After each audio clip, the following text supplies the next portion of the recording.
يسعد مساكم أحبتي. اليوم غدانا سمك مشوي الهامور بالفرن ورز أبيض وطرطور. هي أكلة شامية لازم نعملها طحينة وتوم وعصير ليمون، لازم نعملها، وعصير ليمون وتوم. هي مع السمك طبعا، والسلطة، سلطة الخضراء، لازم سلطة مع الأكل. فهذا اليوم غدانا السمك التازة اللي جبناه من البحر، سمك الهامور.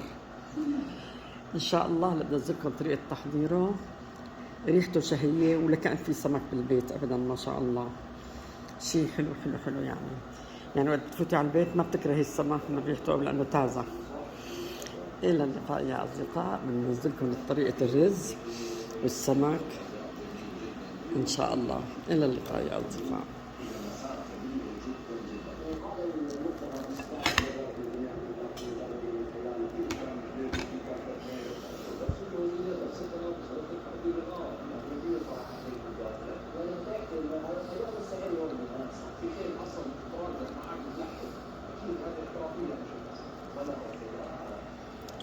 عفوا، وهي الطحينة كمان بقدونس وليمون وثوم وطحينة. طبعا عصير ليمون كتير وثوم كتير حاطط الله. وإلى اللقاء يا أصدقاء.